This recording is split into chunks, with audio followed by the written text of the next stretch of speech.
Halo adik-adik semuanya, hari ini kita kembali lagi di Ekstrakurikuler Pramuka. Sebelumnya, Assalamualaikum warahmatullahi wabarakatuh. Nah, teman-teman, kita hari ini akan belajar wawasan Nusantara, di mana hal ini penting banget untuk kita mengisi SKU Penggalang. Nah, untuk itu, yuk kita langsung aja belajar wawasan Nusantara. Nah, jadi pada pertemuan ini kita akan belajar 3 hal. Nah, yang pertama kita nanti akan belajar tentang arti dan kiasan merah putih, makna lambang Republik Indonesia, dan juga bagaimana sih sikap yang tepat dalam menyanyikan lagu Indonesia Raya loh. Oke, yang pertama kita akan mulai dengan Untuk yang pertama ini, kita akan membahas sejarahnya dulu, kemudian arti dan kiasan. Nah, teman-teman, bendera nasional Indonesia adalah sebuah bendera berdesain sederhana dengan dua warna yang dibagi menjadi dua bagian secara mendatar. Seperti yang kita tahu, merah di atas dan putih di bawah. Warna diambil dari warna Kerajaan Majapahit. Sebenarnya tidak hanya Kerajaan Majapahit saja yang memakai bendera merah putih sebagai lambang kebesaran, namun sebelumnya juga ada Kerajaan Majapahit, Kerajaan Kediri, dan juga bendera Perang Sisingamaraja IX dari Tanah Batak pun memakai warna merah dan putih sebagai warna benderanya. Nah, sebelumnya juga teman-teman, banyak kerajaan-kerajaan pada zaman dulu yang sudah menerapkan warna merah dan juga putih. Nah, oleh karena itu diangkatlah warna merah dan putih sebagai bendera nasional kita. Nah, teman-teman, selanjutnya ada arti dan kiasan. Merah yaitu berani dan putih berarti suci atau bersih. Jadi, arti kiasan warna bendera merah putih adalah bangsa Indonesia sebagai bangsa yang berani karena dilandaskan kebenaran, tidak memaksakan kehendak pada orang lain, menjaga ketertiban dan persaudaraan dunia. Jadi nanti kalau adik-adik mau isi SKU, jawabannya sudah tahu ya, apa arti dan juga kiasan dari bendera merah putih. Setelah kita tahu tadi itu warna bendera merah putih yang berani dan juga suci, kita akan lanjut kepada lambang negara Indonesia. Lambang negara Indonesia berbentuk burung Garuda yang kepalanya menoleh ke sebelah kanan. Heraldik perisai berbentuk menyerupai jantung yang digantung dengan rantai pada leher Garuda, dan semboyan Bhinneka Tunggal Ika berarti berbeda-beda tetapi tetap satu. Ditulis di atas pita yang dicengkram oleh Garuda. Lambang ini dirancang oleh panitia teknis yang dinamakan Panitia Lencana Negara dan diketok oleh Sultan Hamid II dari Pontianak. Kemudian disempurnakan oleh Presiden Soekarno dan diresmikan pemakaiannya sebagai lambang negara pertama kali pada sidang Kabinet Republik Indonesia Serikat tanggal 11 Februari, yaitu pada tahun 1950. Jadi sebelum terbentuknya Republik Indonesia dulu sempat bolak-balik dari Republik Indonesia ke Republik Indonesia Serikat, lalu kembali lagi ke Republik Indonesia. Nah teman-teman, lambang Garuda Pancasila pertama kali diatur penggunaannya dalam Peraturan Pemerintah Nomor 43 Tahun 1958 dan diubah dengan berlaku Undang-Undang Republik Indonesia Nomor 24 Tahun 2009 untuk melaksanakan pasal 36A Undang-Undang Dasar 1945. Oke guys, selanjutnya kita akan bahas secara mendetail bagaimana dengan lambang-lambang yang ada di dalamnya ya. Yang pertama kita membahas tentang Garuda dulu nih. Garuda Pancasila adalah burung Garuda yang sudah dikenal melalui mitologi kuno dalam sejarah bangsa Indonesia, yaitu kendaraan Wisnu yang menyerupai burung elang Raja Wali. Garuda digunakan sebagai lambang negara untuk menggambarkan bahwa Indonesia adalah bangsa yang besar dan negara yang kuat. Nah, warna keemasan pada burung Garuda melambangkan keagungan dan juga kejayaan. Garuda memiliki paruh, sayap, ekor, dan cakar yang melambangkan kekuatan dan tenaga pembangunan.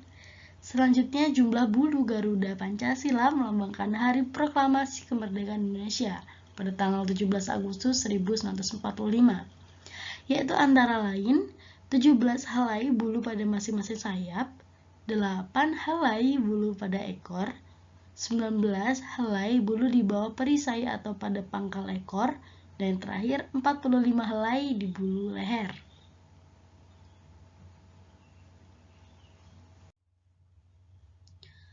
Selanjutnya kita membahas perisai. Adalah tameng yang telah lama dikenal dalam kebudayaan dan peradaban Indonesia sebagai bagian senjata yang melambangkan perjuangan, pertahanan, dan perlindungan diri untuk mencapai sebuah tujuan. Di tengah-tengah perisai terdapat sebuah garis hitam yang tebal dan melukiskan garis khatulistiwa yang menggambarkan lokasi negara kesatuan Republik Indonesia, teman-teman, yaitu negara tropis yang dilintasi garis khatulistiwa membentang dari timur ke barat.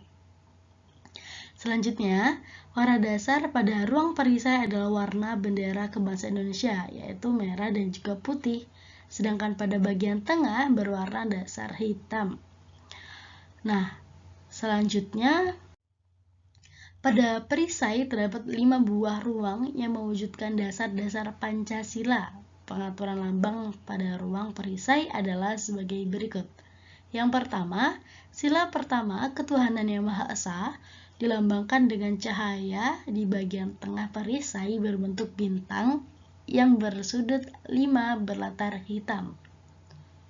Kemudian, sila kedua, kemanusiaan yang adil dan beradab, dilambangkan dengan tali rantai bermata bulatan dan bersegi di bagian kanan bawah perisai berlatar merah. 3. Persatuan Indonesia dilambangkan dengan pohon beringin di bagian kanan atas perisai berlatar putih. 4. Kerakyatan yang dipimpin oleh hikmat kebijaksanaan dalam permusyawaratan perwakilan dilambangkan dengan kepala banteng di bagian kiri atas perisai berlatar merah. Dan yang terakhir, teman-teman, sila kelima, keadilan sosial bagi seluruh rakyat Indonesia dilambangkan dengan kapas dan padi di bagian kiri bawah perisai berlatar putih. Nah, kemudian setelah tadi Garudanya, perisai beserta isinya, yang tidak kalah menarik, teman-teman, di sini ada pita yang digantungkan, yang dicengkeramkan pada kaki atau cakar daripada burung Garuda ini. Kedua cakar Garuda Pancasila mencengkeram sehelai pita putih bertulis Bhinneka Tunggal Ika berwarna hitam. Semboyan Bhinneka Tunggal Ika adalah kutipan dari Kakawin Sutasoma, karya Empu Tantular. Kata Bhinneka berarti beraneka ragam atau berbeda-beda ya. Sedangkan kata tunggal berarti satu. Kata ika berarti itu. Secara harfiah, Bhinneka Tunggal Ika itu diterjemahkan yang bermakna meskipun berbeda-beda tetapi pada hakikatnya tetap adalah satu kesatuan, bahwa di antara pusparagam bangsa Indonesia adalah satu kesatuan. Semboyan ini digunakan untuk menggambarkan persatuan dari kesatuan bangsa dan negara kesatuan Republik Indonesia yang terdiri atas beraneka ragam budaya, bahasa daerah, ras, suku bangsa, agama, dan juga kepercayaan. Nah, selanjutnya teman-teman, saat kita sudah tahu dengan lambang dan juga makna kiasan warna merah putih, nah di sini ada sikap yang benar ketika menyanyikan lagu Indonesia Raya. Tentunya teman-teman sendiri selama ini sudah berkali-kali menyanyikan lagu Indonesia Raya, baik itu saat di waktu luang ataupun mungkin saat upacara atau ada kegiatan tertentu. Secara formalnya biasanya lagu Indonesia Raya ini digunakan saat di awal. Teman-teman, ada beberapa aturan yang di dalamnya menjelaskan terkait sikap ini. Yang pertama, yaitu setiap orang yang hadir pada saat lagu kebangsaan diperdengarkan dan atau dinyanyikan, wajib berdiri tegak dengan sikap hormat. Namun teman-teman, ada beberapa undang-undang atau pasal yang mengatur bahwa hal ini merupakan kebalikan, yaitu pada pasal 62 Undang-Undang Nomor 24 Tahun 2009 disebutkan sikap hormat saat di Indonesia Raya diperdengarkan adalah berdiri tegak. Sedangkan pada pasal 15 aturan itu mengatur sikap hormat diberikan saat penaikan dan penurunan bendera merah putih. Dalam prosesi itu disebut ada pengiringan dengan lagu Indonesia Raya. Nah, berarti dapat disimpulkan pada saat bendera Indonesia Raya dinyanyikan atau diperdengarkan, setidaknya sikap kita adalah sikap berdiri tegak dan juga hormat. Namun, di beberapa kegiatan online, banyak yang memiliki sikap bahwa saat Indonesia Raya itu dilantunkan atau diperdengarkan cukup dengan mengucapkan untuk menambah rasa hikmat dan kemudian tetap duduk di tempat masing-masing. Seperti itu. Nah, teman-teman, mungkin itu yang bisa kami sampaikan. Kurang lebihnya mohon maaf. Terima kasih, tetap semangat, jaga kesehatan. Wassalamualaikum warahmatullahi wabarakatuh. Salam